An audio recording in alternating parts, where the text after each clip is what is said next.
Yo, wagwan. Tis your boy, Shiton Legendary, and we have a miniature guide here because people ask and I must deliver. Okay, now this is not the greatest guide of all time. I'm just simply showing you what I will be doing, and as y'all know, pretty freaking effective with the rogue, so I think it'll be decently good advice until you find someone who fits your style more. Starting off with the very first thing, we have talents. These are going to be my current talents that I'm going to be running as of now. But Cataclysm, it will change. Okay, so Night Stalker, Relentless, Elusive, Opportunity, Initiative, Hemorrhage, Find Weakness, you know, Premeditation, Honor Amongst Thieves, One in them Shadows, okay, Cheat Death, Prep, Sanctuary, Slaughter, and Serrated. As for now, I'm not using Shadow Dance because right now at level 80, damage is so busted out of the water, it's not necessary to use Shadow Dance. Daily Momentum, Lethality, unless you plan on killing freaking tanks or something, Shadow Dance ain't all that useful.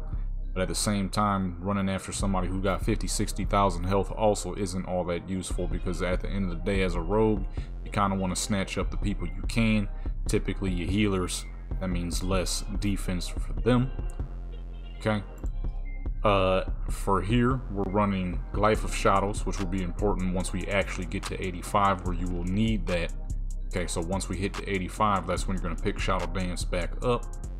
Take Daily Momentum, put that over into Coup de Grace, and then Ruthlessness. This is for swords, of course, as you saw by the title. Daily Momentum is nice right now, only because we can kill people super fast. And we'll get a nice amount of extra crit, a whole lot of extra crit, as a matter of fact, which is good for Hemorrhage the next time we attack a target. You know, as y'all been seeing, the scrap has been critting. I've been critting people like 8, 9, 10k with Hemorrhage alone. So, very important at the moment. And like I said, things will differ quite a bit here at level 80. So, Energetic Recovery, so you can get more energy off of Recuperate as well as heals. Cloak, Shadow Dance, Coup de Grace, and Ruthlessness. Though, like I said, if you're not ultra aggressive, Daily Momentum right now probably isn't the best, so you're going to want to put those two in Coup de Grace. So, back over here, we got Hemorrhage, Eviscerate, Cloak of Shadows, Evasion, Blind. That's for serious defense. Or if you're fighting somebody and it's not really going your way, the blind is very useful because you can blind them, which will remove bleeds off of them, so you can get the frick out of there if need be, or reset the fight. Okay, Blurred Speed, Safe Fall, and Poisons. Safe Fall and Blurred Speed are two good ones because, you know, let's say you're doing world PvP and you're somewhere where there's a lot of water. This will allow you to get away. A Wrathy Basin, you're doing a BG. And Safe Fall, same thing for a Wrathy Basin, or if you're in a area where you're doing world PvP and it's nice and high up, that way you don't get knocked down and possibly die. And Poisons, you know, just make things a little faster. Okay, so boom, that's how that'll tie together. This is, remember folks, this is for now. Like I said, about 85. Once you hit 85, you're gonna want to pick Shadow Dance back up so you can stack them bleeds on people. Okay, switch Daily Momentum to Coup de Grace, and then fill in Ruthlessness if you can. That's exactly what I'm gonna be doing. Okay, now for gear, you want absolutely anything that's gonna provide you with crit, and especially mastery. Mastery is a rogue's best friend this time around, dude. As you can see, increases the effectiveness of your finishing moves by 21%. That's nasty. Okay, that's where y'all be seeing me get them freaking 17,000, 15,000, 16,000 Eviscerate crits right now. Okay, and it stays pretty ridiculous at 85, as y'all saw in some of my beta PvP videos where I was critting people for 25k. Okay, and then anything that doesn't have crit on it, right? Let's say you're getting PvP gear and it has hit or expertise, you're going to go ahead and reforge that mastery. So that's where the reforging part comes in. Reforging anything that isn't crit and maybe even a little bit of your crit if you just want to. Me personally, I would keep it more balanced, a good healthy amount of crit, a good healthy amount of mastery. But if you want, you can stack the absolute crap out of mastery. Nothing wrong with that. Okay, but if it is hit or expertise on that item, you're gonna switch it to mastery. Okay, as for gems, y'all know me, I love my power build, so I'm going full agility gems. Okay, I went for a couple of cheap ones though, because it's about to end soon, so there's no purpose of me spending 280 gold for some gems that's going to be useless in literally 13 days. But yeah. And then enchantments, you already know your basic enchantments that you gotta have, whatever is top notch. Me personally, now you can go with the more raw enchantments for more mastery and or more agility, but me personally, I like the slight speed boost. Okay, mastery for subtlety and assassin, agility for combat. Combat has a great side joint, but it's not as good as you know, the mastery isn't as good as assassin and subtlety in my opinion. Of course, landslide for your weapons, cloak of greater critical strike, bracers, you could either go with critical strike or agility. Chest, like I said, peerless stats. For PvPers, we're going to be going with vicious agility, and PvE, you're going to be going Ram Kahin. PvPers, agility 25 resilience. PvEers, agility, mastery. Of course, that's completely dependent on whether you give a crap about mastery or not. You know what I'm saying? I mean, resilience or not. Me personally, I'm just going to be going with these two because I'm going to be lazy. I don't feel like grinding nothing, so I'm going to be going with the resilience joints. Dragon scale leg armor, Pyrenium chain weapon if you want, just to reduce the chances of being disarmed. And ebon steel belt buckle, so you could get more gems. And if you care, skewered eel is the food of choice. Okay, and in terms of macros, I'm not super big on macros, but if you're gonna have macros, make sure that macro is holding all of your easy pop abilities.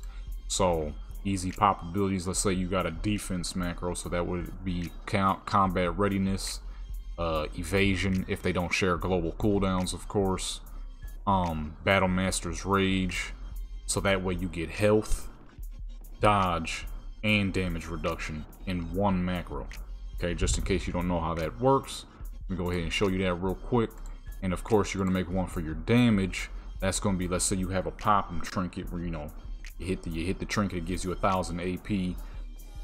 Combine that, let's say if you're playing combat, with kill spree, and that way you can get a boom, a big nice burst of damage, and then start smacking on people. Okay, that's why these two are here. This is the trinket I used to have some months ago. 670 attack power if I use it, right next to the Battle Master trinket. I never use defense and AP stuff at the same time though, because completely different situations. Your defense stuff should be separate from your AP stuff. So as you can see here, use Battle Master's Rage, use Letheweb's Shadow.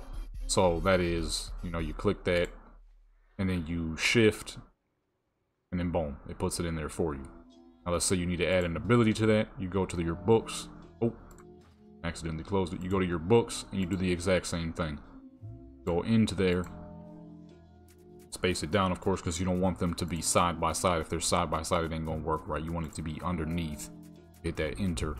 And boom, shift. Oops, I hit the wrong joint. Don't right click.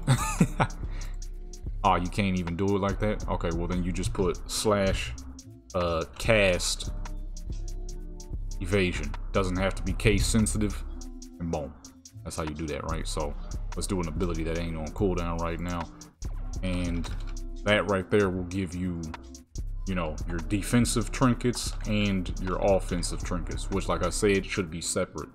Don't put them under the same macro, right? If I put that there, hit it, that's exactly what he does, and boom, you know what I mean? That's how you do that. In terms of that, I think that's everything. So let me go ahead and show you the talents one more time. The boom.